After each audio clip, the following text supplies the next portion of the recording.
Challenge ഇന്ത്യയിലെ Nandakumar sir, വേദിയിലിരിക്കുന്ന IITians, വിവിധ ഇൻസ്റ്റിറ്റ്യൂട്ടുകളിൽ admission നേടിയ വിദ്യാർത്ഥികളെ, ഇവിടെ അടുത്ത വർഷത്തെ പരീക്ഷ തയ്യാറെടുത്ത് ഇരിക്കുന്ന വിദ്യാർത്ഥികളെ, രക്ഷിതാക്കളെ, വളരെയേറെ സന്തോഷത്തോടുകൂടി തന്നെയാണ് ഇവിടെ ഇന്ന് വന്ന് രണ്ട് വാക്കുകളോട് സംസാരിക്കാൻ എനിക്ക് അവസരം കിട്ടിയത്.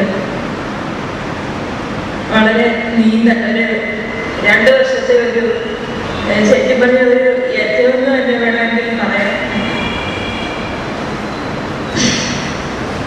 ഒരുപാട് തയ്യാറെടുപ്പുകൾ പരീക്ഷയ്ക്ക് വേണ്ടിയിട്ട് ശ്രീഹരിയും ഞങ്ങളെ ഫാമിലി എല്ലാം തന്നെ ചെയ്തു എന്ന് തന്നെ വേണമെങ്കിൽ പറയാം.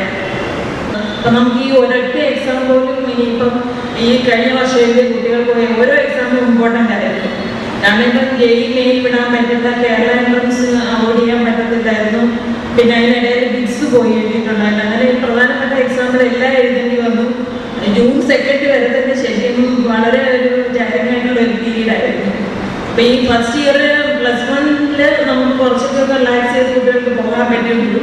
ഈ +2 ആകുമ്പോഴത്തേക്ക് വളരെ ചാരിങ്ങായിട്ടൊരു പീരീഡായിരുന്നു. അത് ഒരു ദിവസം പോലും നമുക്ക് കുട്ടികൾക്ക് വേസ്റ്റ് ചെയ്യാൻ പറ്റില്ല.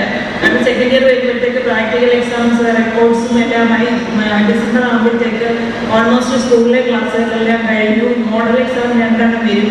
പിന്നെ അത് കഴിയുമ്പോഴത്തേക്ക് ഇത്തവണ മാർച്ച് 22 എക്സാം കഴിഞ്ഞുകൊണ്ട് April 7 JEE വന്നപ്പോഴത്തേക്ക് അത്ര ഒരു പീരീഡ് മാത്രമേ അതിൻ്റെ ഒരു പ്രിപ്പറേഷൻ വേണ്ടിയിട്ട് എടുക്കേണ്ടി വന്നു.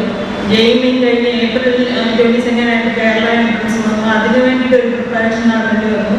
അപ്പോൾ ഇതെല്ലാം വളരെ ദീർഘമായിട്ടൊരു പീരീഡായിരുന്നു. എല്ലാ വർഷത്തെ അപേക്ഷിച്ച് ഈ വർഷത്തെ ഇത് എഴുതിയ കുട്ടികൾക്കെല്ലാം ഫേസ് ചെയ്യുന്നതായിട്ട്